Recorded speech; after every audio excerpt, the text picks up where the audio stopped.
Good morning everyone and very warm welcome to one and all and welcome back again to our channel, that is A Square Classes. Today we are up to the second session or the second class of the genetics session. Let's begin it out. Previous class we have seen few terminologies, few scientist name and all other concept which before moving on to the genetic was a ladder for it. Okay, clear? Today's class we will divide this genetics in three basis things: pre-Mendelism, Mendelism, and the second one was, last one was, that is beta G post-Mendelism. In pre-Mendelism we are going to see now or today, that is what we are going to see, theories of blending, जिसमें मैं आपको पढ़ाऊंगी सबसे पहला theory, that is moist vapor theory. Moist vapour theory given by बेटा जी, जिन्होंने class कर लिया जल्दी जल्दी बोले, ठीक है, बताऊंगी मैं. Moist vapour theory given by Pythagoras. दूसरा वाज व्हाट, सीमेन थ्योरी, और इसी को हम लोग क्या कहते हैं पता है आपको, क्या कहते हैं पता है, फ्लूइड थ्योरी, गिवन बाय एम्पिडोकल्स. एक एक थ्योरी का नाम डालेंगे फिर पढ़ेंगे, ठीक है. मॉइस्ट वेपर थ्योरी, सीमेन थ्योरी. तीसरा चीज है गिवन बाय एरिस्टोटल. और चौथा चीज, जो चौथा स्टोरी और फिर चौथा थियरी हम लोग पढ़ने वाले हैं थियरीज ऑफ ब्लेंडिंग में, that semen theory was given by Empedocles. Reproductive blood theory was given by Aristotle. और preformation theory was given by Swammerdam, a Dutch scientist. He was from Dutch. This Swammerdam was from where, you know? He was from Dutch. Theory of pangenesis was given by Darwin. लिख लो बेटा जी, ये सारे theories हैं जिसमें से आप ये मत भूलना, ये मत भूलना, और इनके नाम याद रख लिया तो भी चलेगा. मेंडलिज्म में शुरू ही मेंडल से करेंगे. Who was Mendel? फिर एक्सपेरिमेंट ऑफ मेंडल देखेंगे. कैरेक्टर्स ऑफ मेंडल, क्या कैरेक्टर्स, किस प्लांट कैरेक्टर्स क्या क्या उसने स्टडी किया था, एंड उसका प्लांट स्टडी ऑफ मेंडल. फिर लॉज ऑफ मेंडल देखेंगे, ये laws of inheritance, laws of segregation, laws of incomplete dominance, या फिर उसी को लॉज ऑफ इनहेरिटेंस बोलते हैं, या फिर लॉज ऑफ हेरिडिटी. हेरिडिटी के लॉज देखेंगे. फिर आगे देखेंगे कि F1 F2 जनरेशंस में क्रॉसेस कैसे होते हैं. ये एक स्टडी मैप है बेटा जी, समझ के लिख लो, ठीक है. F1 F2 जनरेशंस में cross. This is what about Mendelism. Then we will come about drawbacks, क्या रह गया था, क्या मेंडल ने नोटिस नहीं करा था. Then we will go with post Mendelism. Post Mendelism में हम लोग उसके ड्रॉबैक से कंटिन्यू करेंगे. देन हम लोग आगे देखेंगे कि आगे साइंटिस्ट का कंट्रीब्यूशन कैसा था जेनेटिक्स में, and after Mendel what other conclusion came, and then we will move on with the gene and chromosomes. है कोई डाउट इसमें? दिख गया स्टडी मैप? ये जो सारे थियरीज है ना बेटा जी, और ये जो सारे साइंटिस्ट है ना, ये क्या बिलीव करते थे पता है क्या, कि दो चीजों को मिल करके, जैसे कि मेल या फिर दोनों चीजों का मिक्सिंग होता है, कुछ ना कुछ, कोई ना कोई कैरेक्टर या फिर कोई ना कोई फैक्टर या फिर कोई ना कोई एलिमेंट या फिर किसी न किसी चीज का मिक्सिंग होता है, तब वो जाकर के नया ऑर्गेनिज्म फॉर्म होता है. जैसे कि moist vapour theory. Moist vapour theory में मैं आपको बता दूं, मॉइस्ट वेपर थियरी में Pythagoras said body of an organism, body of an living being secrete few moist vapor, and those moist vapor fuses, male moist vapor mixes. Mixing important है, blending इसी की बात हो रही है बेटा जी, मिक्सिंग. ये क्या बोले थे, ये सारे मिक्स होकर के कुछ ना कुछ बनता है. तो पाइथागोरस मॉइस्ट वेपर में क्या कहता है, कहते हैं बेटा जी ये कि टू इंपॉर्टेंट और two moist vapour factor mixes with each other. क्या होता है, ये मिक्स हो जाता है moist vapour and form a new organism. ऐसा कुछ होता है क्या? Obviously not. ये rubbish story, all the stories are rubbish. Next comes semen theory. Empedocles ने बोला. व्हाट डिड एम्पिडोकल्स से? एम्पिडोकल्स से few amount of fluid or few amount of semen is secreted from male which gets fuses and which imparts for transfer of character. ऐसा कुछ होता है क्या? नहीं, बिल्कुल नहीं, नॉट एक्सेप्टेड. ऐसा कुछ नहीं होता, क्योंकि मेंडल, मैंने आपको कल ही एक छोटा सा मेंडल का किस्सा बताया था. ऐसा कोई चीज जो ट्रांसफर होता है, कोई मिक्स नहीं होता कुछ. समझ में आया? फ्रॉम पेरेंट टू ऑफस्प्रिंग में मिक्सिंग ट्रांसफर होता है, मिक्स फिक्स नहीं होता कुछ. क्लियर? तो ये ब्लेंडिंग की जो थियरी थी. सेम चीज सीमेन थियरी भी ये क्या इन्होंने कि सीमेन इज ट्रांसफर्ड और the fluid is transferred from male to female during copulation and then it leads to like, वो रिप्रोडक्शन के लिए सही है बेटा जी, but is it safe for genetics? Obviously not. There is nothing blending. There is one factor which transferred the character from parent to offspring. Clear? That is gene. Then again reproductive blood theory आ गए Aristotle. इन्होंने तो हद ही कर दी. क्या बोला इन्होंने? Mail blood यानी mail organ, reproductive organ from collects or gets all the from all the body. और ये सब पता है क्यों गलत है? क्योंकि इन्होंने सिर्फ सेक्स सेल नहीं कहा, इन्होंने कहा फ्रॉम ऑल दी ऑर्गन्स. ऐसा होता है क्या? अगर सीमेन सीक्रेट भी होता है तो इट इज फ्रॉम रिप्रोडक्टिव ना, it is not from all the organ, all the somatic cells. Same चीज यही कहते थे. क्या कहते थे? रिप्रोडक्टिव. मेल का जो ब्लड है वो प्योर ब्लड है and from all over the body it carries a blood which mixes with the female blood. Female blood impure blood होता है और फिर फीमेल न्यू ऑर्गेनिज्म को बर्थ देती है और न्यू ऑर्गेनिज्म में कैरेक्टर्स दिखते हैं. ऐसा कुछ है क्या? कुछ नहीं होता. कितना एडवांस पढ़ा दिया मैंने आपको रिप्रोडक्शन में. ठीक है, समझ में आया? तो ये एरिस्टोटल की थियरी भी रबिश ही है. Then comes preformation theory, a permafrost theory. ये theory was given by Swammerdam, which was a Dutch scientist. ये theory में क्या कहा इसने कि sex cells या फिर sex gametes are secreted from the male, which is transferred to the female, and those gametes he referred to them as gemmules. उसी को इसने इस preformation theory में उसने उस gametes को क्या बोला? जेम्यूल्स. समझ में आया बेटा जी? समझना. ठीक है, क्या कहा इसने? he termed them as gemmules. Theory said, preformation theory said the sex cells or the gametes consist the organism in a miniature form in itself. अपने मिनिएचर फॉर्म के प्रेजेंट में ही वो ऑर्गेनिज्म प्रेजेंट होता है, either in male either in female. और basically it happens in where? It happens in female. अगर male में हुआ तो वो during copulation it get transported. ऐसा कुछ है क्या? Obviously not. और उस जो मिनिएचर ऑर्गेनिज्म प्रेजेंट होता है ना, उसी को ही named it as homunculus. Formation theory and that process is called as प्रीफॉर्मेशनिज्म.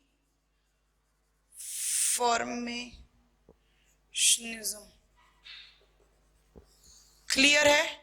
समझ में आया? प्रीफॉर्मेशन थियरी किसने दिया था? स्वामरडैम में. क्या कहा उन्होंने कि मेल सेक्स सेल या फिर गैमेट्स में मिनिएचर ऑर्गेनिज्म पहले से प्रेजेंट होता है, वो मिनिएचर ऑर्गेनिज्म ही बाद में डेवलप हो जाता है और उसी मिनिएचर ऑर्गेनिज्म को इन्होंने होम्युनिकुलस कहा था. कोई डाउट यहाँ तक? आप लोग बोलोगे बिल्कुल नहीं. और ये प्रीफॉर्मेशन, इस प्रोसेस को प्रीफॉर्मेशनिज्म कहते हैं. Then comes Darwin theory of pangenesis. What did he said in theory of pangenesis?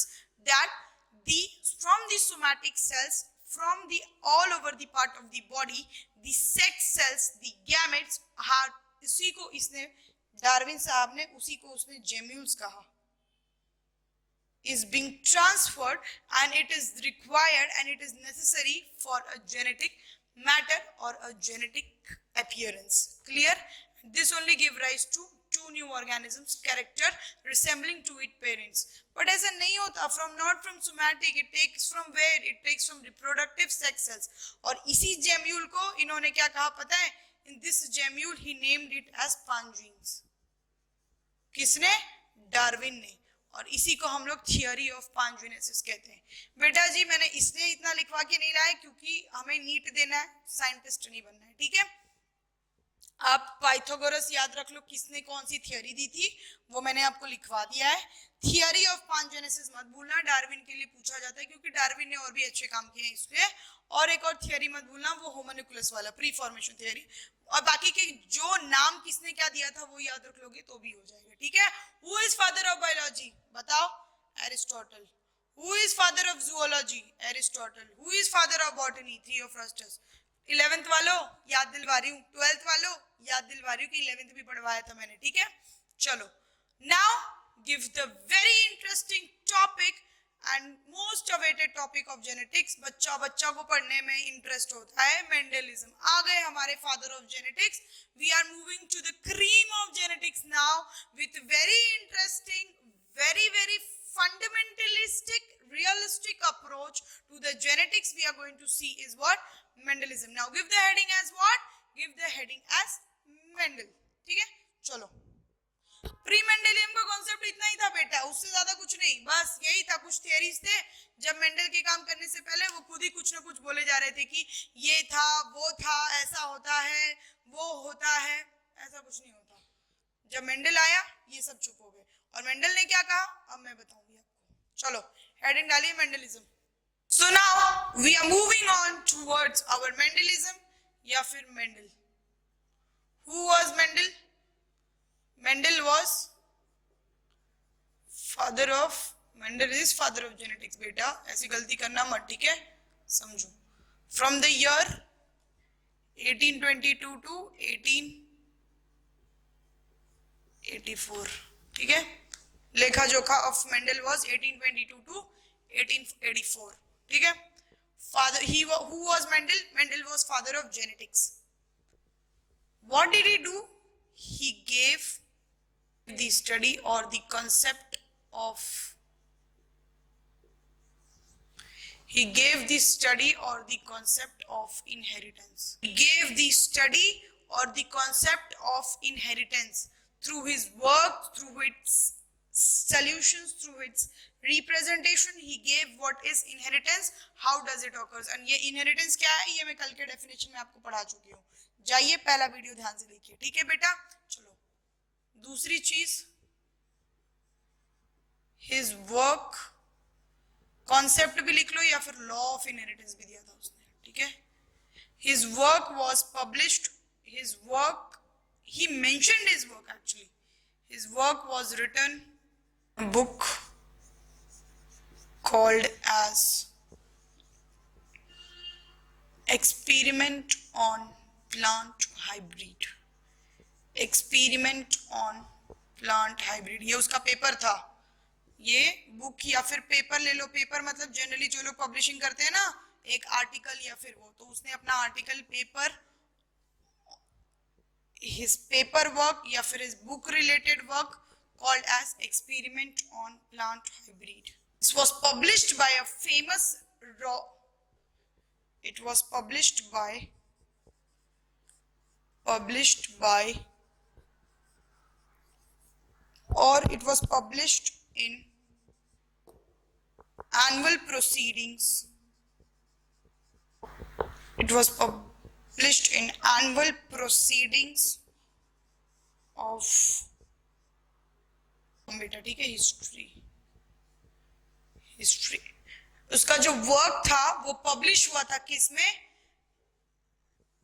Annual proceedings of natural society history in Brunn. ये मेंडल का वर्क, उसका लॉ, उसका पेपर था एक्सपेरिमेंट ऑन प्लांट हाइब्रिड, ठीक है। Publishing कहाँ दी गई? इस फाइंडिंग्स में। इसके इंपॉर्टेंट ये लिखना, but Mendel was unaware about his work, but या फिर उसने जो किया उसको तो पता था, लेकिन उसका जो काम था वो आसपास वालों ने कभी नोटिस नहीं किया until he was alive. जब तक वो जिंदा था तब तक उसको कोई एप्रिसिएशन नहीं मिला। He did such a great job and went. हम लोग इतने सालों से 17th सेंचुरी में ये चीज हुई थी और हम 21st सेंचुरी में पढ़ रहे हैं, बेटा जी सोचो, ठीक है। और फिर इतने सालों पुराना ये जो चीज हुआ था, लिखा गया था, वो किसमें? इस बुक में लिखा हुआ था, एक्सपेरिमेंट ऑन प्लांट हाइब्रिड, ये उसकी पेपर थी और इस बुक में लिखा हुआ था। But his work was unnoticed, काम था वो किसी ने नोटिस नहीं किया। So his work was unnoticed until he was alive. Then there comes a three basic scientist और three important scientist जिन्होंने मेंडल को स्टार बना दिया, और उस साइंटिस्ट का नाम है Carl Correns. Scientist, the important scientists were, first one was Carl Corens, the third scientist who was, first one was Carl Corens, second one was Hugo de Veris, and the third one was from which place पता है आपको? नहीं पता ना, मैं बता रही हूँ. Carl Corens was from Germany, Hugo de Veris was Holland, and Schemack was from Austria. इसका जो बुक ये पब्लिश हुआ था ना बेटा जी, ये 1866 में पब्लिश हुआ था, जब मेंडल जिंदा था तब. पर उसके वक्त 1884 तक इसके काम को किसी ने नहीं जाना. समझ में? ये तीनों साइंटिस्ट अलग अलग जगह पर से, अलग डिफरेंट प्लेसेस पे मेंडल के वर्क पर सोच रहे थे, काम कर रहे थे, उसके प्रोसीडर्स थे, ये कर रहे थे ये चीज. ठीक है. And after Mendel died, Carl Correns gave the generalization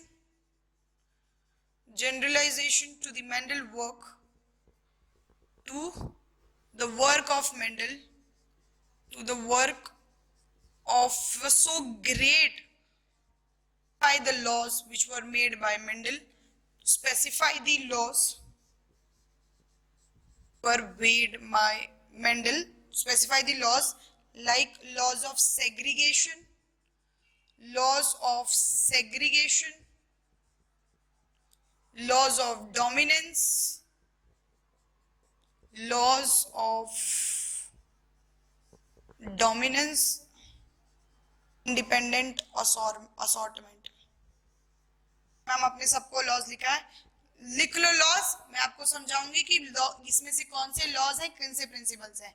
मैंने इसको क्यों प्रिंसिपल्स क्यों नहीं लिखा, क्योंकि ये कार्ल कोरेंस का जो इसने पब्लिश करवाया था वो मेंडल के हिसाब से लॉ था, पर ऐसा प्रिंसिपल बना जब हमने और एक्सपेरिमेंट और स्टडी करा तब. तो मेंडल के हिसाब से ये क्या था, ये लॉज थे. तो उसको जनरलाइजेशन किसने करवाया?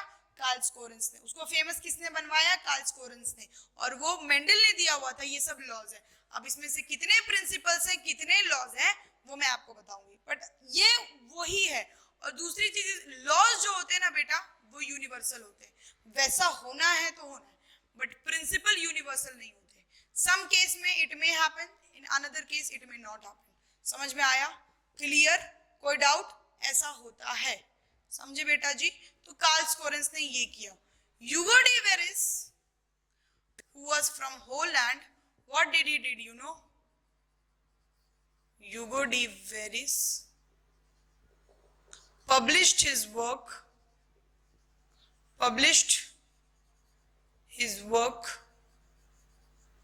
in 1901 in Flora. And what is this Flora? I have told you before also. समझ में आया? कोई डाउट है? Clear? Veris published his work in 1901 in Flora. यहां तक समझ में आया? क्लियर? कोई कॉन्सेप्ट नहीं समझ में आया? And then this work was preceded by Schemack. Preceded बेटा जी एक्सपेरिमेंट ऑफ मेंडल. मेंडल ने क्या क्या कौन कौन से एक्सपेरिमेंट करवाए थे, अब हम वो देखने वाले हैं. ठीक है, चलो मेंडल एक्सपेरिमेंट देख रहे हैं बेटा जी हम लोग. मेंडल एक्सपेरिमेंट डाल दो यहाँ पर. ठीक है, समझना. What is this Mendel's experiment? Mendel studied on a plant called Pisum sativum, which has lifespan of 2 to 3 months. Is its lifespan 3-month lifespan. Number of chromosome, जल्दी कमेंट करो. आपको मैंने पहले बता चुकी हूँ. 14 number of chromosomes are present. That is 7 pair of chromosome. है ना बेटा जी? आप लोग बोलोगे हाँ मैम करेक्ट है. ठीक है. Mendel studied 7 basic. You know what did Mendel do? he considered 34 characters of pea plant, 34 characters of pea plant, but he studied 20, he reduced it to 22 character. Again he reduced the number of character, and when you reduced the character he brought it to 7 pair. So totally he studied 7 pair of characters, and so he considered 34 characters but reduced to 22 and only studied 7 pair. So ये point में हो जाएगा Mendel studied total 7 pair of characters. Mendel studied total 7 pair of characters. Few were, he considered few as dominant, few as among this 7 character. Among this 7 character, few plants were dominant and few were recessive. Now what are those characters were? Make a beautiful chart and I'm going to tell you what are those characters. Come on, मिटा दूं ये इस चारों पांचों point में कोई doubt है? Mendel studied on a plant Pisum sativum P. 2 to 3 month उसका क्या था? उस पी प्लांट का लाइफ स्पैन होता है जिसमें 14 नंबर ऑफ क्रोमोसोम्स प्रेजेंट होते हैं. He considered total 34 characters, he reduced it to 21. Last में ही स्टडीड ओनली 7 कैरेक्टर्स. बेटा जी ऐसे असर्शन रीजन में क्वेश्चन आते हैं कि Mendel P plants have only 7 characters. Option is wrong. आप जल्दबाजी में टिक मार्क मत करना कि सिर्फ 7 पेयर्स ऑफ कैरेक्टर होते हैं. pea plant has many character या फिर pea plant has almost 34 और more than 34 pair of characters. तो ये आप याद रखना, इसलिए मैंने ये करवाया. ये स्टेटमेंट जो मैंने लिखवाया है ना, ऑप्शन में आपको ऐसे 4 स्टेटमेंट आएंगे और पूछ देंगे which is right which is wrong. अगर ये स्टेटमेंट याद है, इस स्टेटमेंट की जगह लिख दोगे pea plant has 7 character, तो आपका रॉन्ग वाला ये स्टेटमेंट होगा. क्यों? क्योंकि pea plant has many pair of character. और ऐसे क्वेश्चंस पूछे जाते हैं, पूछा हुआ है. जाओ जाके प्रीवियस ईयर का क्वेश्चन पेपर देखो, और शीट जिसको मिली है आपके मॉड्यूल में मिला होगा और आपके मॉड्यूल में दिया हुआ है. ठीक है बेटा जी, चलो. So Mendel study total 7 pair of characters, few dominant and few among that few dominant and few recessive. इनमें से कुछ डोमिनेंट थे, कुछ रेसेसिव थे. सो नो आपको सवाल पूछना चाहिए, मैम व्हाट आर दो 7 पेयर्स ऑफ कैरेक्टर. बताती हूँ बेटा जी, लिखो. दो 7 कैरेक्टर्स वे लिखना बेटा. यहाँ पे कैरेक्टर्स लिख लो, यहाँ पे डोमिनेंट लिखना और यहाँ पे रेसेसिव. समझना. दो कैरेक्टर. सबसे पहला कैरेक्टर था plant height, flower position, seed colour,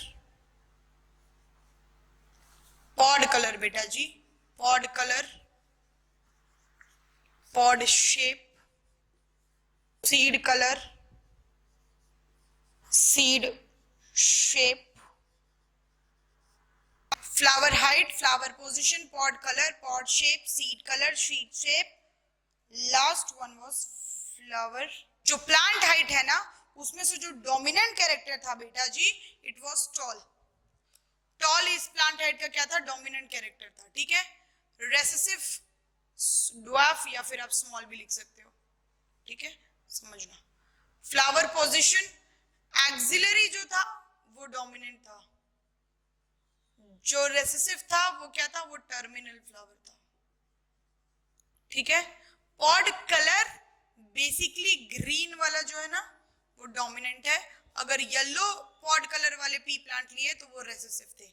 pod shape inflated यानी भरा हुआ, जिसमें बड़ी बड़ी सीड्स प्रेजेंट हो ना, फुल.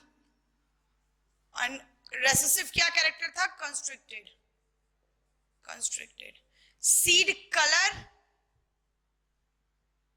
येलो डोमिनेंट है, ग्रीन रेसेसिव है. सीड कलर बेटा जी, seed shape round, colour violet dominant है, व्हाइट वाला रेसेसिव है.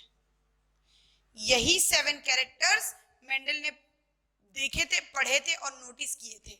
समझ में आया? और टॉल ड्वार्फ, टॉल अगर प्लांट लिया तो वो डोमिनेंट था, रेसेसिव वाला ड्वार्फ था. ठीक है. Flower position, axillary. एक्सिलरी मतलब जो एक्सिस पे पाए जाते हैं. ये अगर स्टेम है, ये अगर हमारा स्टेम है तो इस एक्सिस पे जो फ्लावर होंगे उसको एक्सिलरी. जो टर्मिनल्स पे जो हैंगिंग फ्लावर होंगे उसको टर्मिनल। तो एक्सिलरी वाले फ्लावर पोजीशंस कैसे थे? डोमिनेंट थे। पॉड कलर ग्रीन वाला डोमिनेंट था, येलो वाला रिसेसिव था। बेटा पूछते हैं बेसिकली पॉड और सीड कलर में, बच्चे कंफ्यूज हो जाते हैं कि पॉड कलर कौन सा डोमिनेंट है। Green colour of pod is dominant, ऐसा स्टेटमेंट आता है, उसमें से आपको एक स्टेटमेंट गलत या सही चूज करना पड़ता है। और सीड कलर ग्रीन नहीं है तो सीड कलर येलो वाला बेटा जी डोमिनेंट होता है, सीड कलर ग्रीन वाला रिसेसिव होता है। कोई डाउट है यहाँ तक? समझ में आया? फ्लावर कलर आपका वॉयलेट वाला डोमिनेंट होता है। तो 3 कलर का किस्सा है, पॉड कलर डोमिनेंट बोले तो ग्रीन, सीड कलर डोमिनेंट बोले तो येलो, फ्लावर कलर डोमिनेंट बोले तो वॉयलेट। लिख लेना, समझ लेना। You know what? This all 7 pair of characters were present on chromosome number 4, 5, 7, 1. इसी क्रोमोसोम नंबर पे ये सारे मिल गए थे। ठीक है, समझ में आया बेटा जी? देखना ये जो था ये नंबर ऑफ किस क्रोमोसोम पे किस कैरेक्टर प्रेजेंट था बता दूं मैं आपको।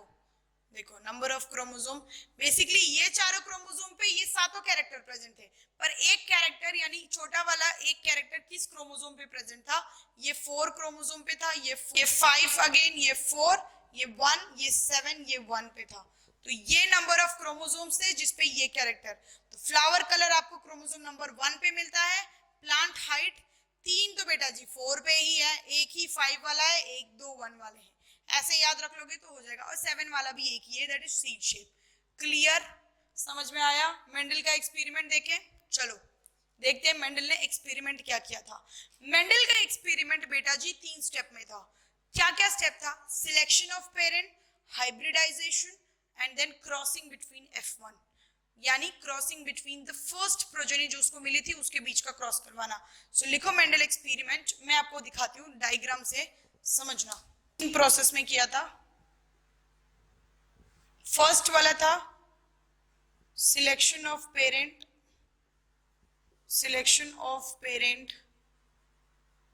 That is he selected pure lines. अब ये क्या होते हैं प्योर लाइंस मैं समझाती हूँ। फिर उसने हाइब्रिडाइजेशन करवाया, क्रॉस करवाना था 2 वेरिएंट स्पीशीज के बीच का क्रॉसिंग करवाया, खुद से करवाया 2 वेरिएंट्स। ठीक है, क्रॉस करवाने के बाद अगेन सीड सो किए to get F1, crossing between F1 करवा दी उसने। होता ही है। सिलेक्शन ऑफ पेरेंट, उसने अपने जो पेरेंट लिए थे ना वो बेटा जी प्योर लाइंस लिए थे। What are this pure lines?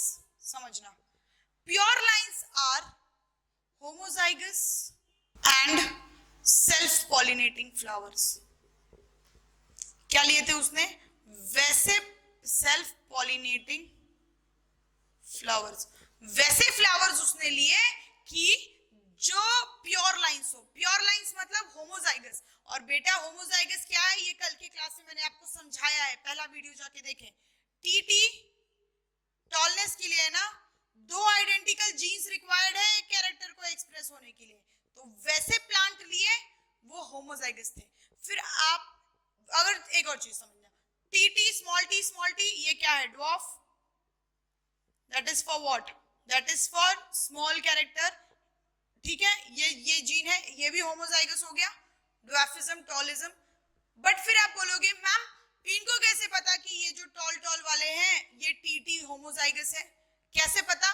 बेटा जी वो सेल्फ पॉलिनेटिंग थे, है तो लिखा हुआ, कितना होशियार था मेंडल। देखो फिर आपको पूछना चाहिए ना मैम उसको कैसे पता चला? ये तो जीनोटिक कॉन्स्टिट्यूशन है, ये जीनोटिक मेकअप है, जीनोटिपिक मेकअप है, फिर उसको कैसे पता चला कि ये ही प्योर लाइंस है? क्योंकि वो सेल्फ पॉलिनेटिंग थे। समझ में आया? they were what? they were self pollinating, वो आपस के बीच वो खुद के ही उनमें पॉलिनेशन हो जाता था।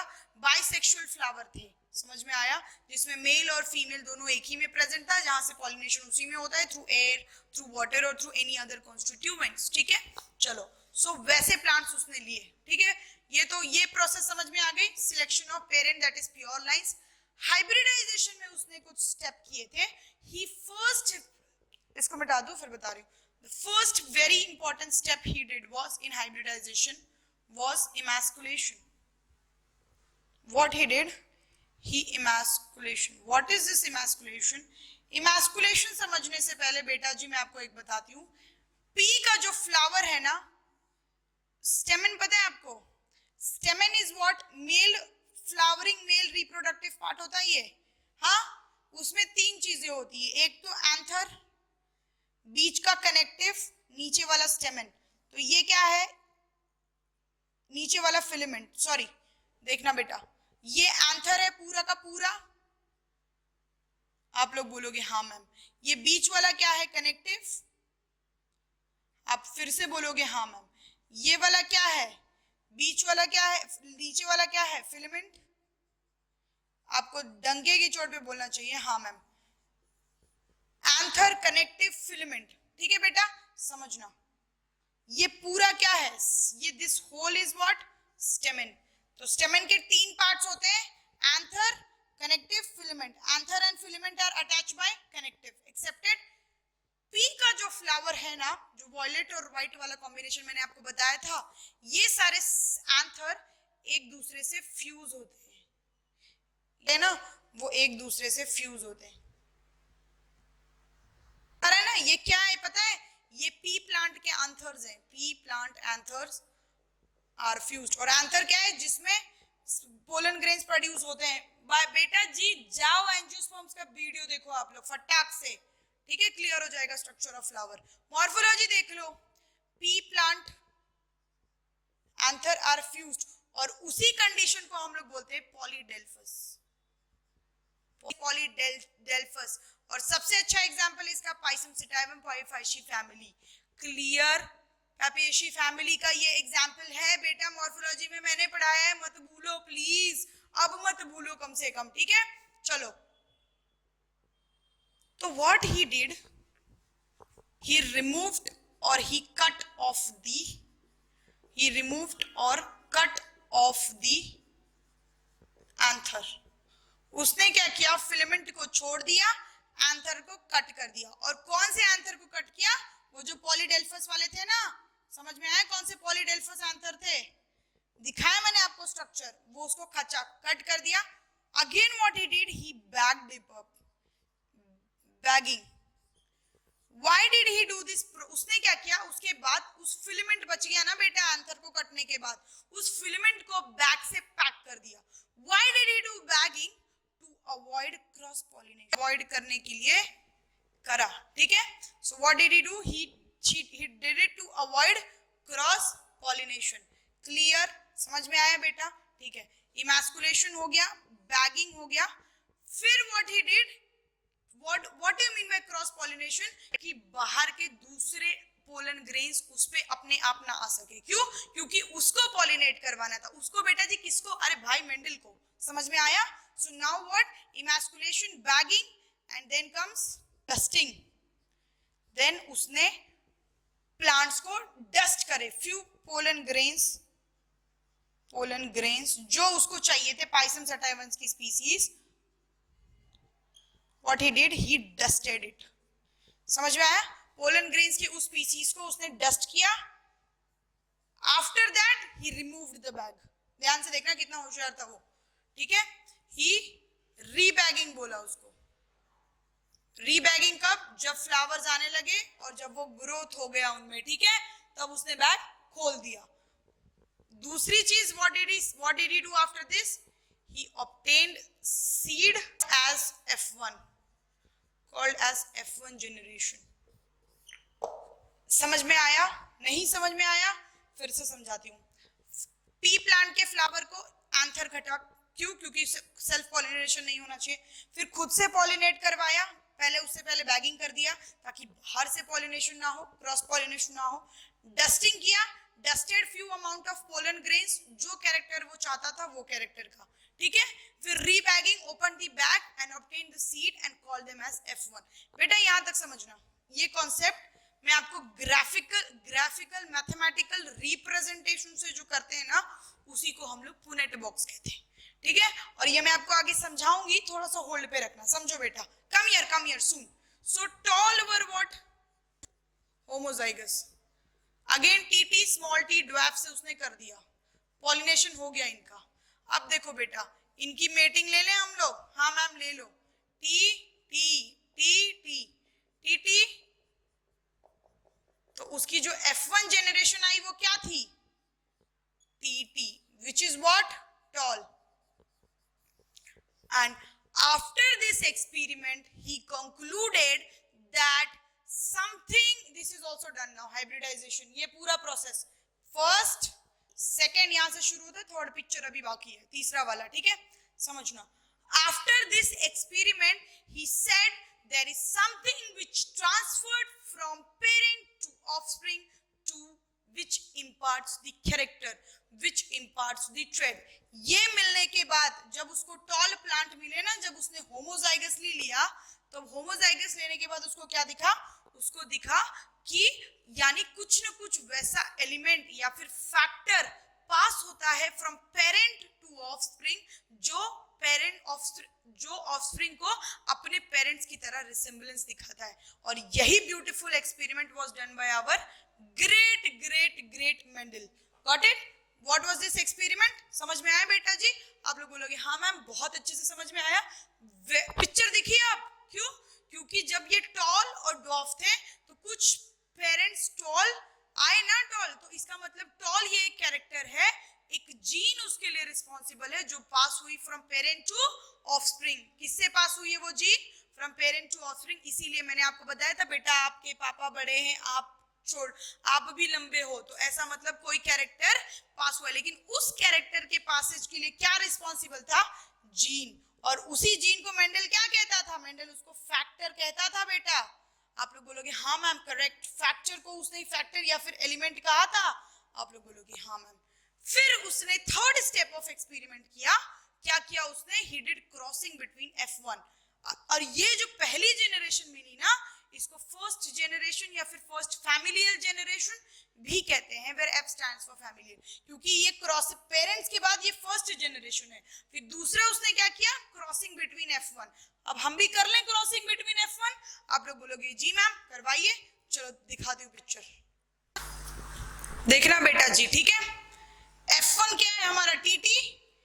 क्या है उसका third step? Crossing between F1. अब ये भी करवा लेते हैं, TT बिटवीन TT. करवा ले मीटिंग? जी मैम करवा लीजिए.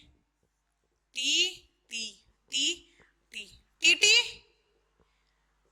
TT again small t TT. Now there appeared few plants out of 4 appeared to be tall, 3 appeared to be tall, and out of 4 1 appeared to be dwarf. समझ में आया? ये toll, ये toll, ये toll, ये डॉफ, ये छोटा वाला. इससे मेंडल को क्या पता चला? ये देखिए TT. and how did he do? I'll tell you soon. TT tall, T and T again tall, small t.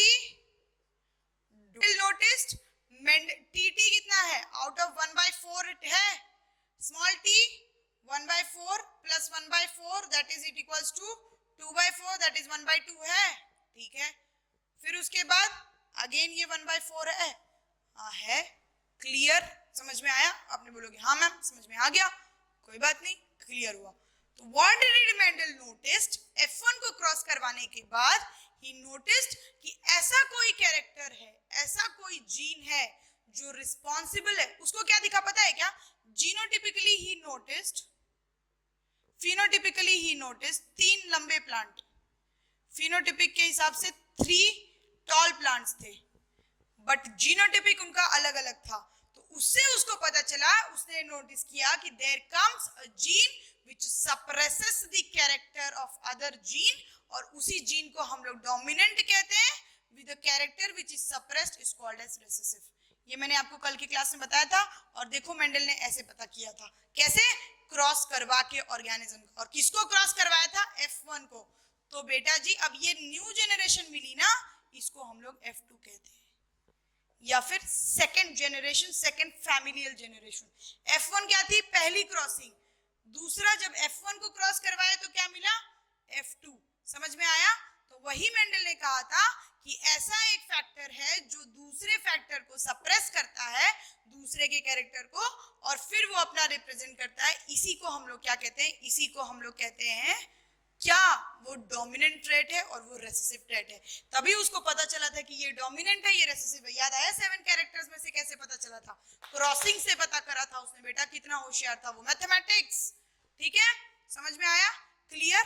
तो अगर मैं इनको फिनोटिपिक रेशो जो बाहर से दिखते हैं, तो फिनोटिपिक रेशो इनका क्या हो जाएगा बेटा जी? फिजिकली कितने प्लांट्स लंबे हैं? 3, तो 3:1। छोटा कितना है? 1। तो 3 out of 4, 3 are tall, 1 is short. अगर मैं जीनोटाइपिक रेशियो की बात करूं तो किसका जीनोटाइप सेम सेम है? एक तो होमोजाइगसली टॉल है, दूसरा हेट्रोजाइगसली टॉल कितने हैं? 2, 1:2:1। इस क्रॉस का मतलब ये हुआ कि 4 में से एक होमोजाइगस टॉल है, 2 हेट्रोजाइगस टॉल है और एक होमोजाइगस ड्वार्फ है। 3:1 में 3 are homozygous, 3 is tall phenotypically and 1 is short dwarfly. Clear? समझ में आया? तो फिनोटिपिक जो हम फिजिकल अपीयरेंस से देखते हैं, जीनोटिपिक जो हम जीन के रेफरेंस में देखते हैं या फिर जेनेटिक कॉन्स्टिट्यूशन के देखते हैं। समझ में आया बेटा जी? इसी मेंडल के ब्यूटीफुल एक्सपेरिमेंट से हमें कितनी सारी चीजें पता चली। हमें होमोजाइगस हेट्रोजाइगस पता चला, हमें प्योर लाइंस पता चले, हमें फिर उसके बाद क्या पता चला? हमें transfer of character that is gene का कॉन्सेप्ट पता चला। देखा बेटा कैसे एक्सपेरिमेंट से उसने दिखाया। फिनोटिपिक, जीनोटिपिक पता चला, होमोजाइगस हेट्रोजाइगस पता चला, फर्स्ट जनरेशन से क्या ट्रांसफर होता है, एक फैक्टर या फिर एक एलिमेंट ट्रांसफर होता है, उसको उसी ने जीन कहा। तो ये था ब्यूटीफुल कॉन्सेप्ट अबाउट मेंडल। आगे हम लोग लॉस देखेंगे, आगे हम लोग टाइप्स ऑफ क्रॉस पढ़ेंगे for your next time and from your next session of your genetics. That's all for today and thank you very much. Thank you and have a good day. Have a good evening. Thank you very much.